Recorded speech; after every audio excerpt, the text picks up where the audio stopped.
Hey, what's up? This is close to Nicole, and you know I got soul.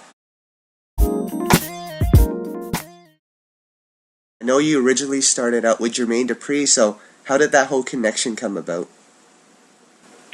Wow. Actually, I was writing songs around town with just different producers and networking and getting my name out there. And a guy who worked for Jermaine at the time, Stone, he actually told my manager that he wanted to introduce the two of us. And I went over to Jermaine's studio, and I remember he was playing pool one night, and I just kind of came in. He stopped playing for a second. He shook my hand, said, "Hey, what's up?" And that was it, you know. And I was like, "Oh, okay, well, that was quick." But maybe about a week or two later, he sent a track for me to work on, you know, write to. So I took that track and wrote to it 3 or 4 different ways and sent it back to him. And from there, we just started kind of that process of just, you know, seeing what the chemistry was like, and it ended up being great. And of course, through that connection, and maybe even before then, you started getting some placements as a writer for a handful of artists. So talk to me about the struggle early on as a songwriter as far as getting that very first placement. Oh, gosh. Well, the biggest issue is, as a first-time, very unestablished writer, is that everyone wants to be able to go and check your work based on what you've had that has come out already. But when you haven't had anything out, you know, there's nothing that you can kind of show them other than the work that you have in your computer that you're working on. And it's always about, you know, what's going on, like what artists have you worked with or who can vouch, basically, you know, for you as a writer. And it's just that was probably the most difficult part of the struggle early on, just trying to show people, to, you know, get people to take a chance, basically, on something that they already liked. They already liked the music and everything, and knew that the talent was there. It's just that no one else had taken that shot. So I guess, you know, no one wants to be the first one. Yeah.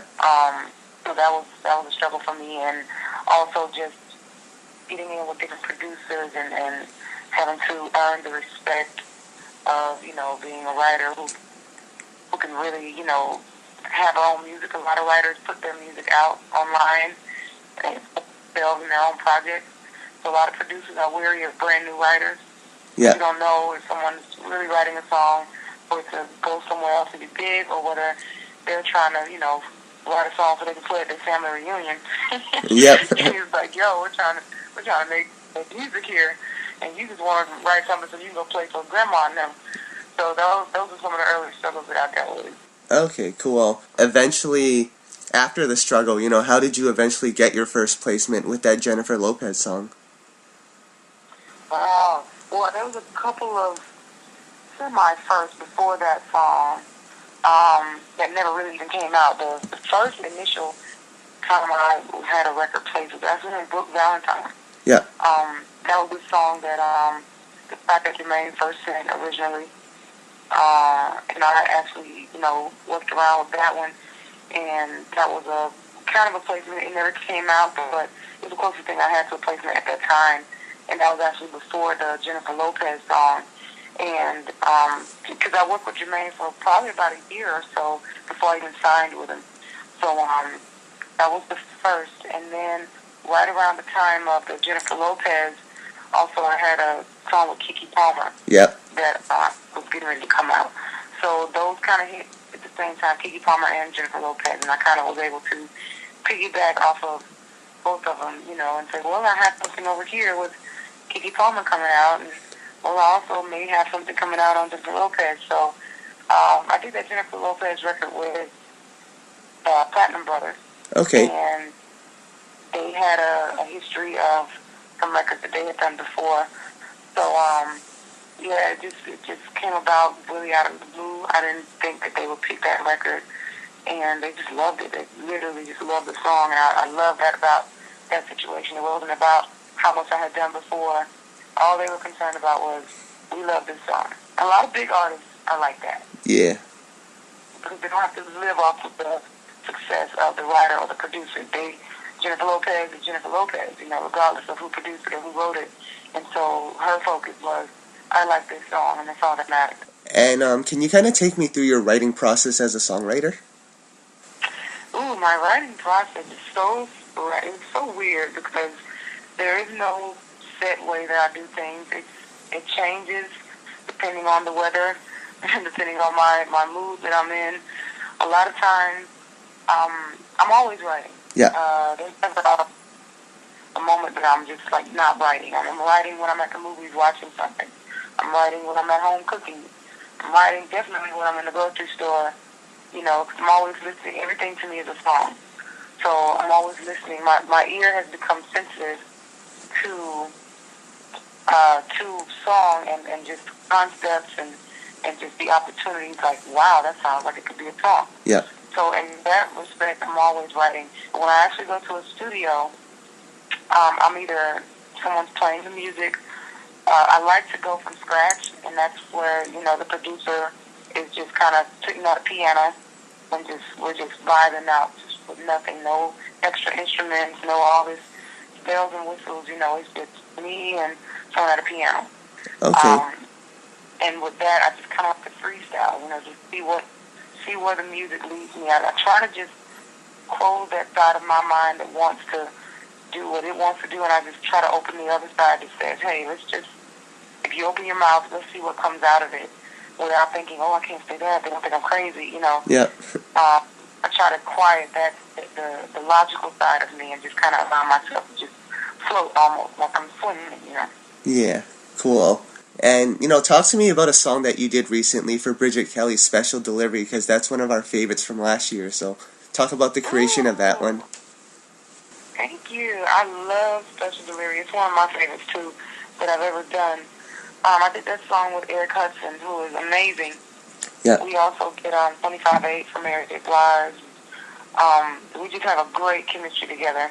And he was, you know, in the studio. We were in L.A., and we were actually trying to write something for Melanie Fiona. That's what the session was set up for. Okay. And, yeah, nobody knows that. Yeah, we were actually trying to write something for Melanie Fiona. And he was playing this old school, he just felt so old and just soulful. And I was like, I just want to do one of those records where you're telling a story. And I was thinking to myself, I want people to be able to see this. You know, I want it to be a literal story. I want to walk you through a process. Yeah. And I didn't know what I was going to write about. I had no idea it was going to end up being Special Delivery or, you know, I just started it off saying I wrote him a goodbye letter today. And Okay. I just kept writing, you know, and it just really started to come to life, and I got to the hook. And I was like, well, now I've written this letter, and I've done all this, and all these tears on the paper, dry, and all this kind of stuff. I was like, what is the big thing that I'm trying to say here? And I just kept hearing, I thought of like the old school doo-wop groups, like those Supremes, or just like old school groups from back in the day. And I just heard that song, the Wait a Minute, Mr. Postman. Yeah.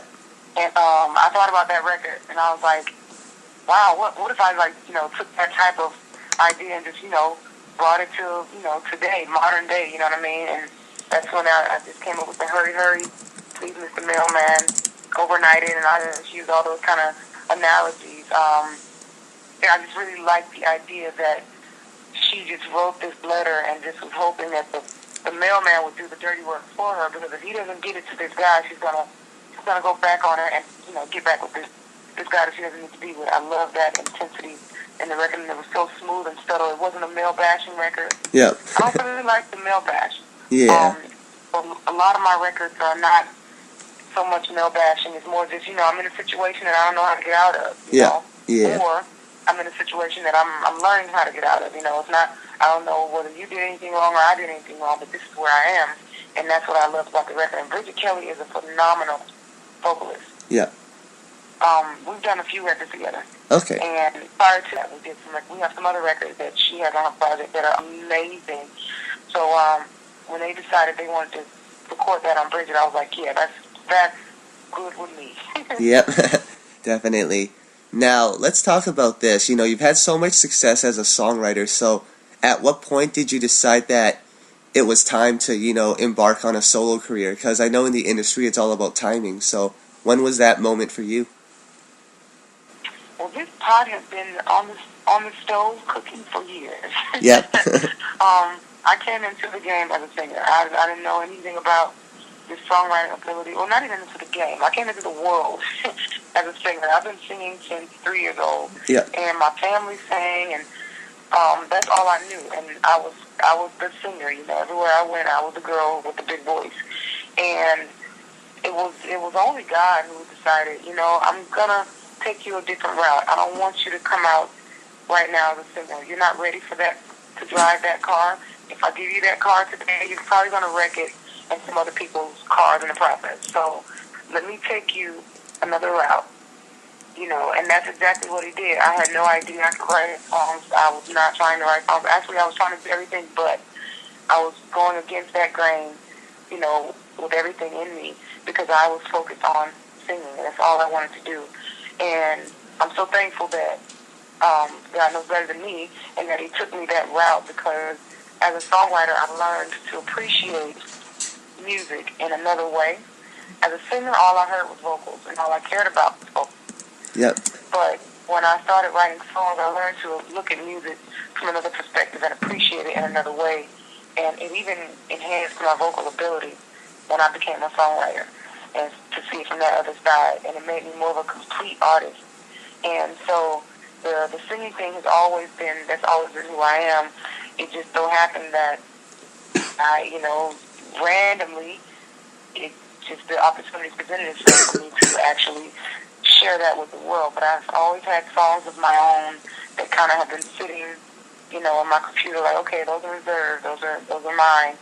And you know, it's just, I guess God was like, all right, it's time, you know, and I'm just glad that I'm ready, and I was trying to make sure that I was mentally and physically and spiritually ready to take that next step. Yeah. And, you know, since you've made the transition over to being a solo artist, have you found that a lot of fans of your songwriting have followed you?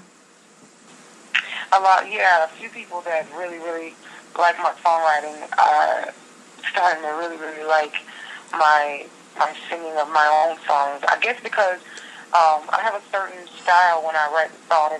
It's not just a songwriter or it's not just a singer. It's a combination of them both. So when you hear my songs, even on other people, you hear my sense of style in that. And if you're a fan of the songs that I've written for other people, you're kind of already a built-in fan of my voice and how I approach music in that way. So when you finally hear the song that, you know, I'm doing and I wrote it and I'm singing it myself, it's kind of like, oh, okay, it all comes together now. I hear that. It doesn't sound so unfamiliar to you. Yeah. And, you know, talk to me a little bit about the name that you're going with, because I know a lot of fans know you as Chris Style, but you decided to go with your real name, Crystal Nicole. So talk about that decision. Well, my mom's happy about that because she feels like, you know, she gets all the credit for that. Yep. She named me. So, but yeah, I was Chris Style for the longest, and it took forever for me to get people to call me Chris Style and, you know, brand that in the industry on a songwriting tip. And then when I got signed as an artist, apparently somewhere in the world there's a rapper or a DJ or somebody somewhere whose name is Chris Style, and it was trademarked and everything, and we couldn't get around that. So it was like, oh crap, can we spell it differently? And I was like, nah. And you know, I think I was talking with my manager, but somehow the idea came up. Why don't you just go with Crystal Nicole, first and middle name, you know? Yeah. And I was like, you know, that actually has a nice ring to it. Yeah. So I know a couple years back you were signed to Blackground Records for a few years. So what made you kind of decide to leave that situation and, you know, go the independent route? I think that, so first of all, I loved the history and the knowledge that came along with working with someone like Barry Hankerson over at Blackground. Yeah. I love the fact that he was the first person at a label who actually looked at me, and I didn't even come in as an artist. I came in as a songwriter with another artist, and he looked at me and said, you know, there's something special about you. So to be in that, to have that experience with someone of that caliber is something that will always sit with me, and I cherish that. And I think that the beautiful part about it is when we split, it wasn't like, you know, this person was mad or that person. It wasn't like, the typical breakup, It was like, I want the best for you and you want the best for me and vice versa. And I think the best would be for us to kind of part ways at this time. And I'm so excited that it wasn't a bad, ugly situation. A lot of times things happen in this industry and in the world in general, and it's really ugly.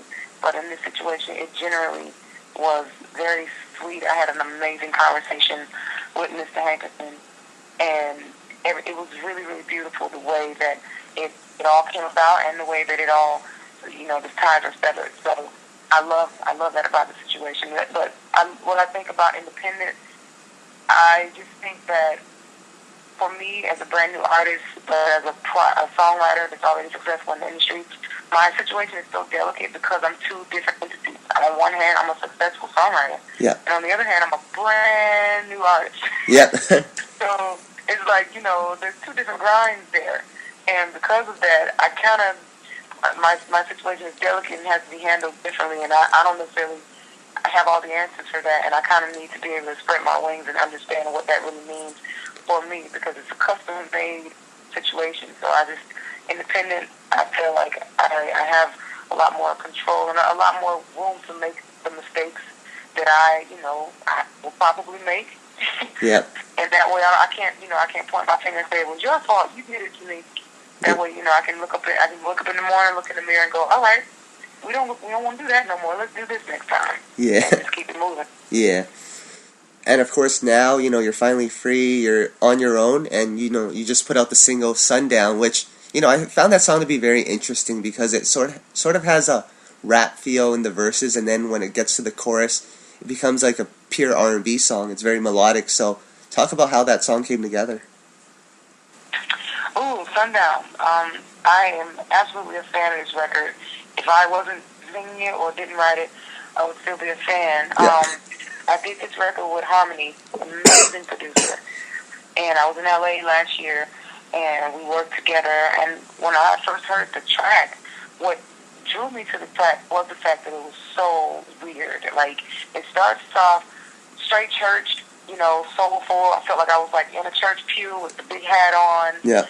Had that moment in the beginning, and then it goes straight 2 Chainz in the verse. And I was, Yep. I was like, I've never heard that because I've wanted to do music like that. I want to do what I call soul swag, and I kind of came up with that genre of music on my own, and I've been trying to find that combination, but I haven't found it yet. And I've just written all these songs that don't have any music to them that are soul swag. And when I heard the track of Sundown, I was like, wow, somebody actually gets it without me even explaining it to him. And Harmony, he's so multifaceted in his music. And like, he's such a musician in so many different ways. He got it. And so that's what drew me to the track, because I knew no one would write to a track like that, because you don't know where to come at. You don't know whether you're trying to rap, you're trying to like sing gospel, or whether, it's just a straight R&B. You don't know what moment to put yourself in. And I like to be thrown off in those ways as a writer. And so when I started writing to it, I did exactly that. I came into it very poetic and just, big, and I wanted to use big vocals, I wanted to just flat foot sing, just go straight there with you. And then in the verse, I just want to just go straight to the club. Yep. Flagsville, USA, and you'd be like, what just happened here?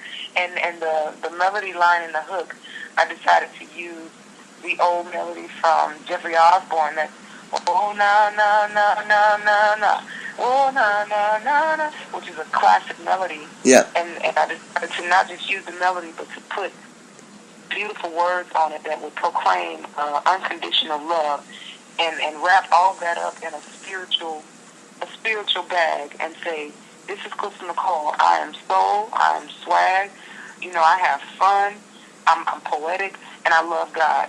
And that song to me is the perfect package. If I were a song, I would be Sundown. Yeah. Cool. And I noticed you also used that melody on the song that you wrote for Monica not too long ago. Amazing. Amazing. Yeah. Oh, I love that song. Yeah. Love that song too. Jermaine had this fixation on that melody, that oh no no no, and in the studio debating about where it came from. Oh. And I was so happy to say that I knew where it came from and he didn't. I was like, yeah, you know, you're like a legend, and I knew where it came from. Yeah. I had to tell you. Yeah. But it was an amazing moment, and you know, Monica is such a cornerstone for someone like me coming from Atlanta. You know, her being all that she is, and me being able to work on her project. So definitely love that song. Yeah, definitely. Now talk a little bit about your project as far as the sound, because you know you've written some hits that are very pop, like the Rihanna song that you wrote, but you also have written some very R&B based song, like the Monica song. So where does your music sort of fit in?